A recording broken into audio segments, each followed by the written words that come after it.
Todo o material contido nesse filme é autêntico.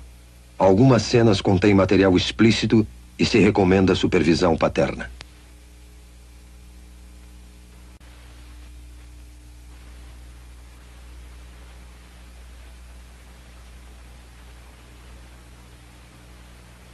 Agora podemos perceber o grito silencioso na face desta criança que agora enfrenta a iminente extinção. O grito silencioso.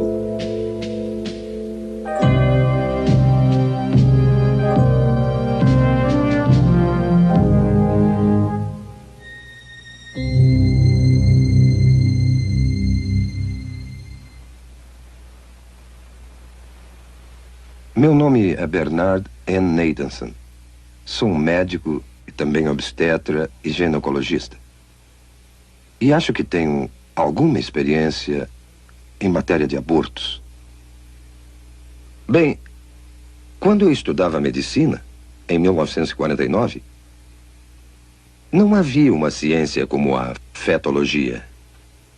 Aprendemos que esta criança a nascer, o feto, era uma coisa no útero e que somente por uma questão de fé era ou não era um ser humano e se esse ser humano teria ou não qualquer qualidade bem pessoal.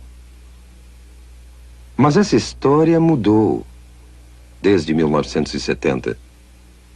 Foi nessa época que a ciência da fetologia surgiu nos meios médicos. Surgiu pela mera apresentação de grandes e novas tecnologias, como a imagem ultrassônica, o monitor eletrônico do coração fetal, fetologia, histeroscopia, teste imunológico e uma série de outras novas tecnologias que hoje constituem, de fato, o corpo da ciência da fetologia.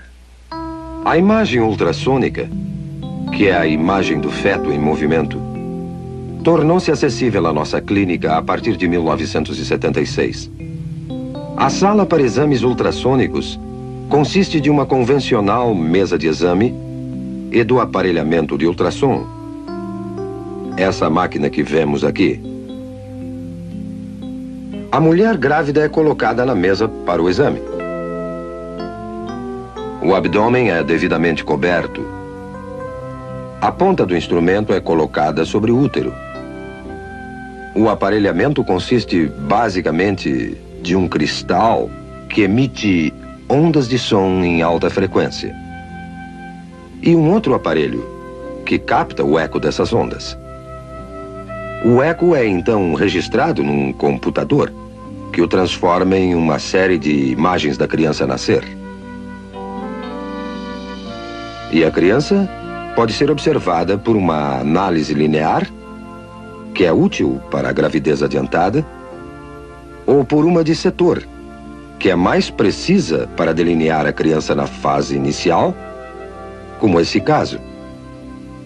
A imagem reconstruída pelos moldes do eco é capaz de ser de uma absoluta clareza e é tão detalhada nesse instrumento que as válvulas do coração são observadas abrindo e fechando com as contrações do coração. Mães e pais, pela primeira vez, têm podido ver suas crianças antes do nascimento, com essa espetacular tecnologia. Essas tecnologias, esses aparelhos e máquinas que usamos diariamente, tem nos convencido que, sem dúvida, essa criança a nascer é também outro ser humano, outro membro da humanidade, sem distinção, de maneira alguma, a qualquer um de nós. E pela primeira vez, temos a tecnologia para ver um aborto sob o ponto de vista da vítima. A imagem ultrassônica nos permite ver isso.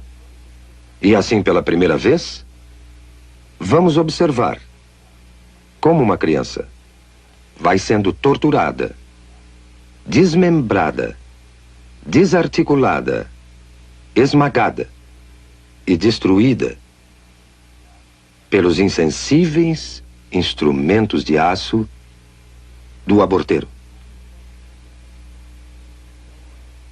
O que estamos vendo aqui é uma sequência do desenvolvimento de uma criança no estado pré-natal de vida, desde os primeiros momentos até o fim desta fase. Temos aqui uma criança de 4 semanas, de 8 semanas, de 12 semanas, de 16 semanas, 18 semanas, de 20 semanas e de 28 semanas.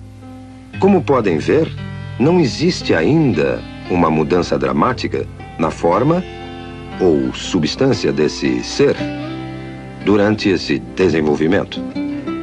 Essa pequena pessoa, de 12 semanas, é uma criatura, inegavelmente um ser humano. Já tem ondas cerebrais desde 6 semanas, seu coração está funcionando há 8 semanas, e todo o resto das funções humanas são exatamente como as nossas.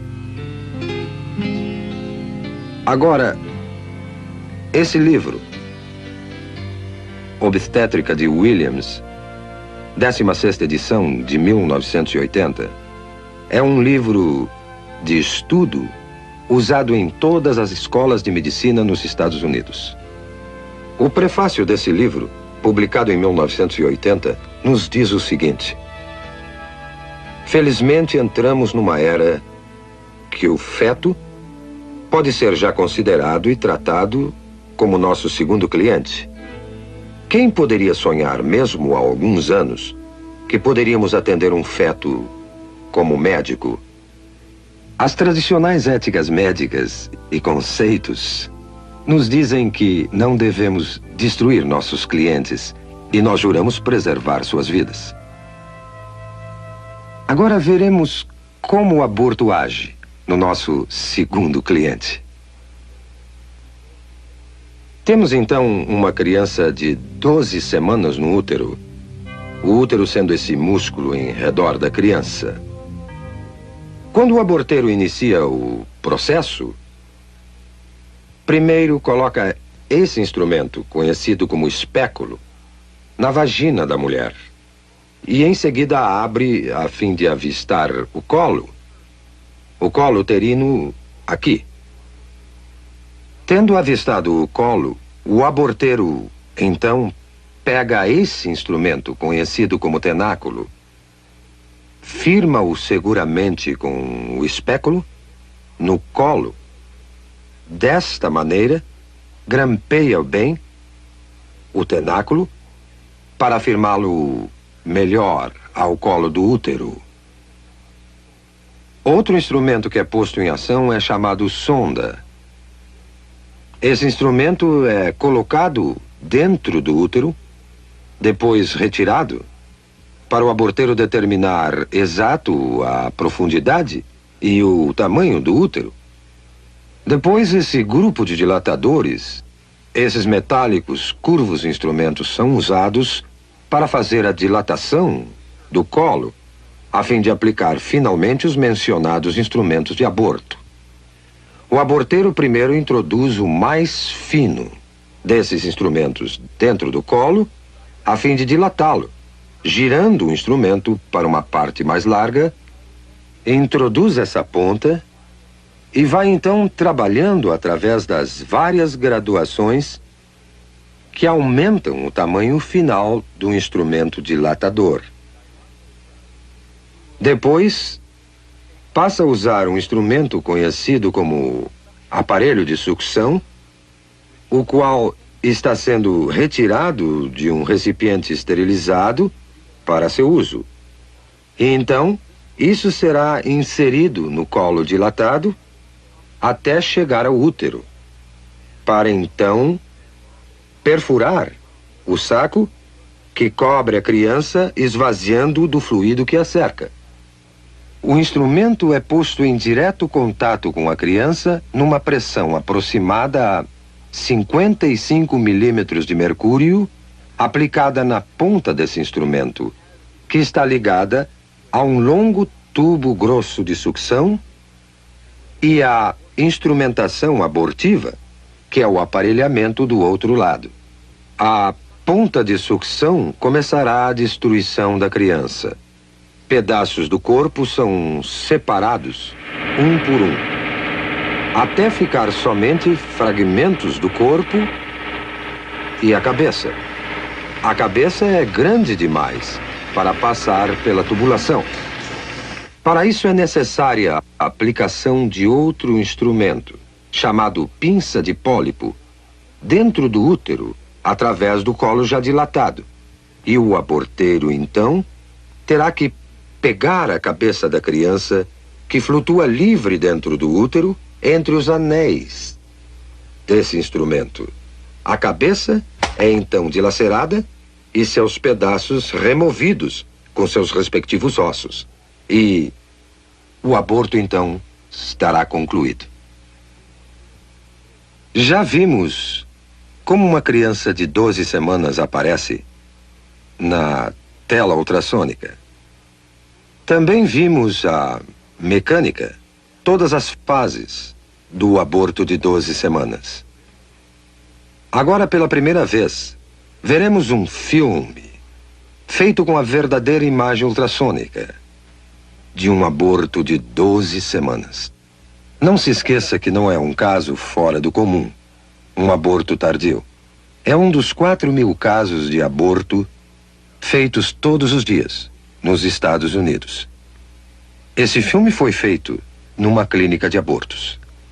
O médico que realizou o aborto foi um jovem que trabalhava em 2 diferentes clínicas de aborto ao mesmo tempo. Ele já havia feito mais de 10.000 abortos na sua vida. Quando lhe pediram para assistir uma exibição deste filme, ele ficou tão chocado do que ele fazia que saiu da sala por um momento. Voltou para ver o final, mas nunca mais fez outro aborto. A moça que manobrou a verdadeira câmera ultrassônica era uma feminista e a favor do aborto. Mas ela também ficou tão chocada pelo que viu nesta sessão de cinema que nunca mais quis discutir o assunto aborto. Mas vamos voltar ao filme em questão. Estamos observando um detalhe de uma verdadeira imagem ultrassônica de uma criança de 12 semanas. A criança está colocada nesta direção. Vocês estão vendo a cabeça da criança aqui, o corpo inteiro da criança aqui, e essa imagem é a mão da criança perto da boca.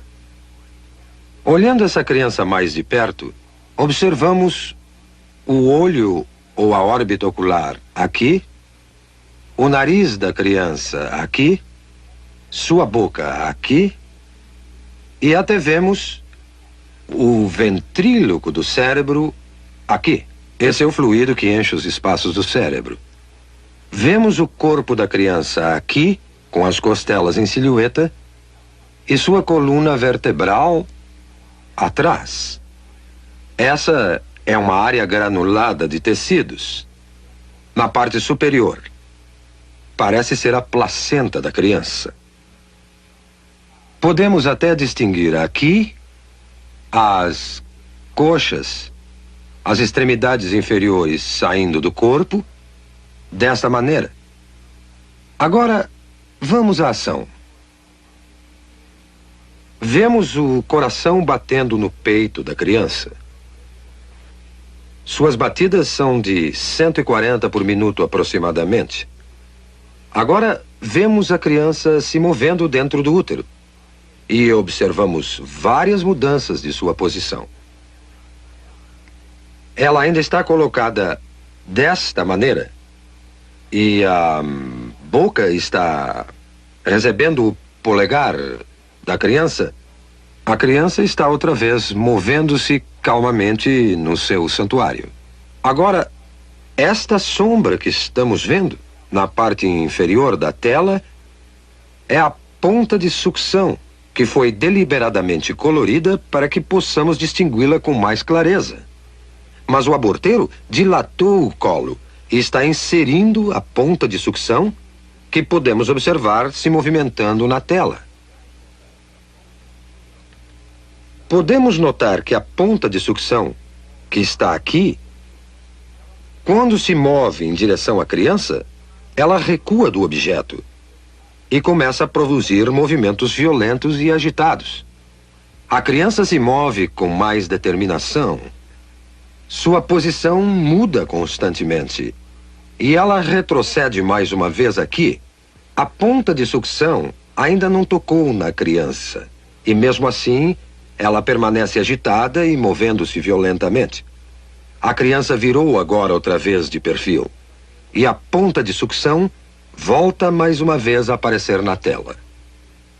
A boca da criança está aberta, o que veremos mais uma vez em outro momento.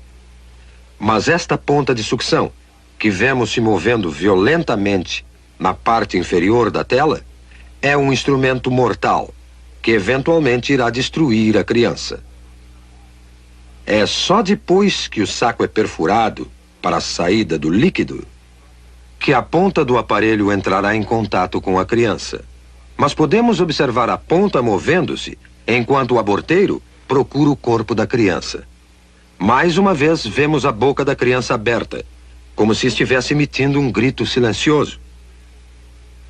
Este é o grito silencioso de uma criança prestes a enfrentar sua extinção.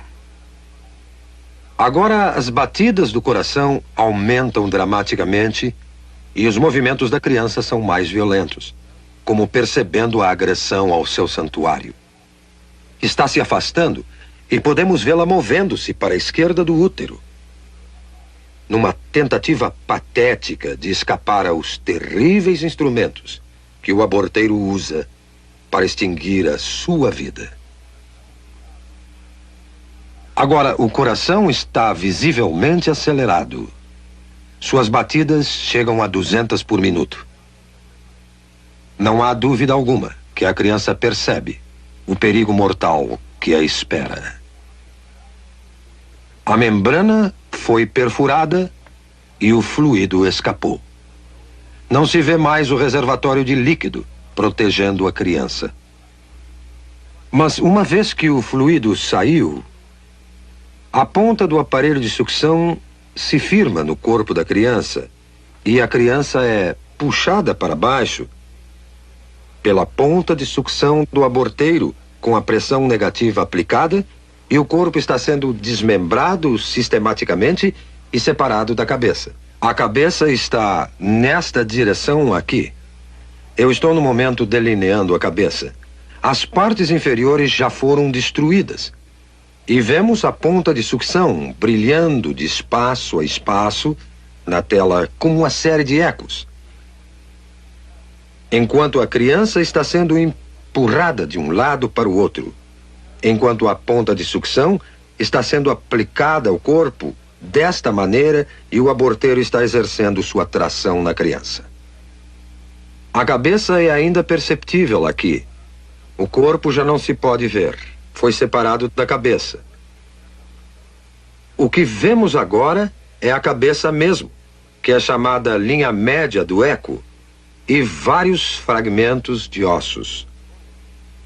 Mas a cabeça, que estou delineando aqui, nessa criança de 12 semanas, é grande demais para sair inteira numa peça de dentro do útero.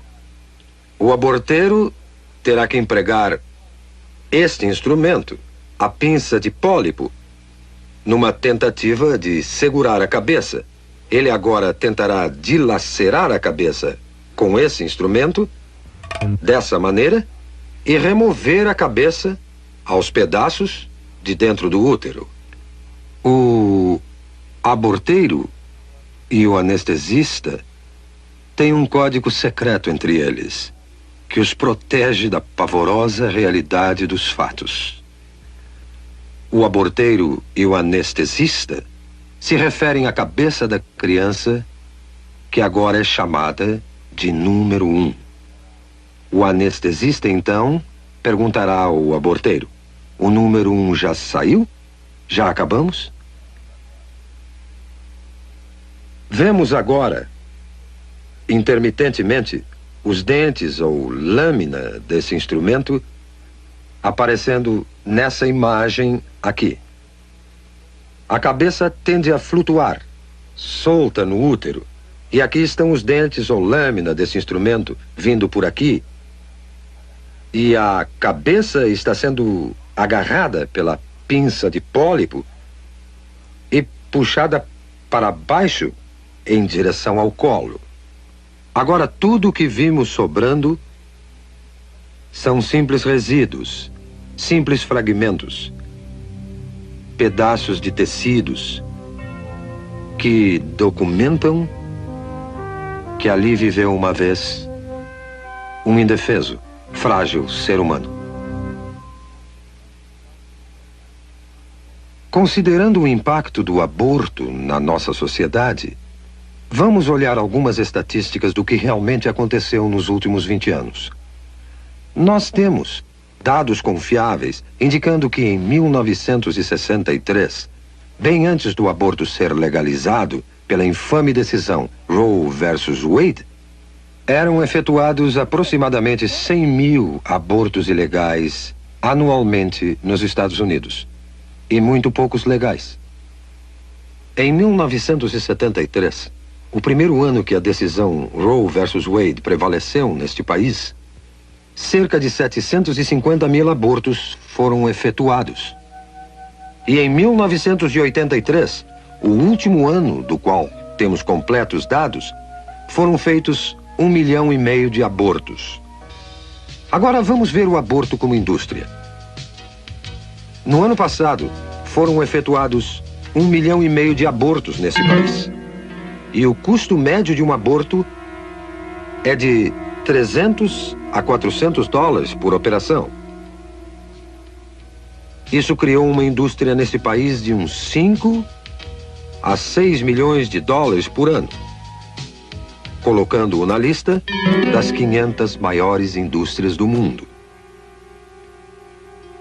90% de todo esse dinheiro vai para o bolso dos médicos e o que sobra no bolso dos empresários que dirigem as clínicas. Tivemos investigações recentes sobre essas clínicas, que se ramificaram no país como cadeias de restaurantes. Sabemos que várias dessas cadeias se encontram na Califórnia, pelo sudoeste e vão até o sudeste dos Estados Unidos. E há alguma evidência agora que cada vez mais essas clínicas estão caindo nas mãos do crime sindicalizado nos Estados Unidos. E que esse dinheiro do aborto, é manchado não só pelo sangue das inocentes vítimas do aborto, como também pelas mãos sujas do crime sindicalizado nos Estados Unidos. Quando discutimos o aborto, temos que entender que a criança por nascer não é a única vítima. As mulheres são vítimas também, tanto como as crianças o são. Não foi dito às mulheres a verdadeira natureza da criança por nascer. Não lhes foi mostrado os fatos reais sobre o que o aborto realmente é. As mulheres, em grande número, centenas, milhares, dezenas de milhares, têm tido seus úteros perfurados, infectados, ou sofreram destruição total de seus órgãos reprodutores como resultado de uma operação da qual não possuem um conhecimento verdadeiro. Este filme e outros filmes que virão devem fazer parte da informação geral para o consentimento de qualquer mulher antes de se submeter a um processo desta natureza. Eu acuso a Liga Nacional do Direito ao Aborto. Eu acuso o plano familiar e todos os conspiradores da indústria do aborto de uma consistente conspiração silenciosa que faz a mulher ignorar os verdadeiros fatos sobre o aborto. E desafio a todos que ministram o aborto a mostrar esse autêntico programa filmado, ou um similar a este, a qualquer mulher antes de consentir num aborto. Como veem, acho que entendo um pouco de aborto. Fui um dos fundadores da NARAL em 1969, que é agora a Liga Nacional do Direito ao Aborto. E por um período de 2 anos, fui o diretor da maior clínica de aborto do mundo ocidental. A partir dessa época, passamos a ter uma ciência chamada fetologia, que nos permite o estudo do feto humano. E todo esse conhecimento concluiu, sem exceção, que o feto é um ser humano, igual a qualquer um de nós, e parte integral da comunidade humana. Agora, a destruição de uma vida humana não é solução para o que basicamente é um problema social. E acredito que recorrer a essa violência é admitir que a ciência, e pior ainda, a ética estão empobrecendo. Eu me recuso a acreditar que a humanidade, que chegou até a Lua, não possa criar uma solução melhor do que recorrer à violência. Devemos todos nós, aqui e agora, dedicar todos os nossos esforços para achar uma melhor solução, uma solução composta de amor e compaixão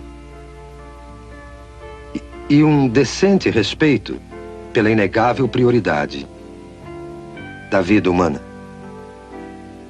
Vamos todos, pelo bem da humanidade, aqui e agora, parar esse genocídio.